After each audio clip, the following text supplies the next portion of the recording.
Power is not just about strength or intelligence, it is about perception, control, and survival. Throughout history, empires have risen and fallen not just because of wars or economics, but because of the delicate dance of hierarchy. Those who understand this dance thrive, those who ignore it are crushed. And no law captures this truth more brutally than law number 1, never outshine the master. This principle is not a suggestion, it is a warning. A warning written in the blood of those who dared to rise too fast, too bright, and too boldly. From the courts of ancient kings to the boardrooms of modern corporations, this law has dictated fates. Today, we will dissect it, explore its historical roots, analyze its psychological underpinnings, and reveal how to wield it, or suffer the consequences of ignoring it. At its heart, this law is about human insecurity. Those in power did not get there by accident, they fought, schemed, and sacrificed to claim their position. And now that they have it, they will do anything to keep it. When you outshine your superior, whether through intelligence, charisma, or achievement, you trigger their deepest fear, replacement.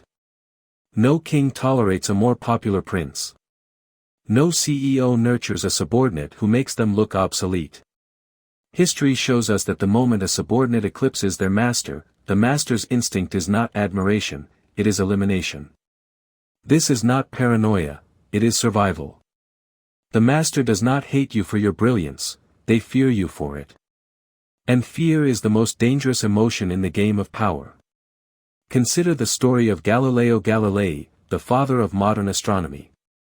In the early 1600s, he used a telescope to prove Copernicus's theory: the Earth revolved around the Sun, not the other way around. This discovery shattered the Catholic Church's doctrine, which claimed Earth was the center of the universe. Galileo was not just correcting science, he was outshining the ultimate master, God's representatives on Earth. The Church's response? They charged him with heresy, forced him to recant, and sentenced him to lifelong house arrest. His crime was not ignorance, it was knowing too much. He had made the Church look foolish, and so the Church broke him. The lesson? Even truth must bow to power when power feels threatened. Centuries later, in the court of King Henry VIII, another man learned this lesson too late: Thomas Cromwell. As Henry's chief minister, Cromwell was a genius of political strategy. He engineered the English Reformation, dissolved the monasteries, and made Henry the richest king in English history. But his fatal mistake? He grew too powerful. When Cromwell arranged Henry's disastrous marriage to Anne of Cleves, the king turned on him. Cromwell was arrested without trial, accused of treason, and beheaded in 1540. His head was placed on a spike on London Bridge as a warning: no servant, no matter how brilliant, outlives his usefulness to the master. Why do masters react so violently to being outshone? The answer lies in 3 psychological truths. 1. The ego trap: leaders believe they deserve their power. When someone beneath them appears superior, it shakes their self-worth. 2. The fear of obsolescence: if you can do their job better, why should they remain in charge? 3. The paranoia of power: the higher you rise, the more enemies you make. A master sees threats everywhere, including from you. This is why flattery works. This is why the art of strategic dimming, intentionally downplaying your talents, is essential for survival. This law is not confined to history books. It plays out daily in offices, politics, and even social media. Steve Jobs versus John Sculley. In 1985, Jobs was ousted from Apple by the CEO he hired, Sculley, because the board found Jobs too volatile. Jobs later admitted, "I didn't see it coming." Elizabeth Holmes and Theranos. Holmes surrounded herself with powerful men, Henry Kissinger, George Shultz, but outshone them with her cult-like confidence. When Theranos collapsed, none of them saved her.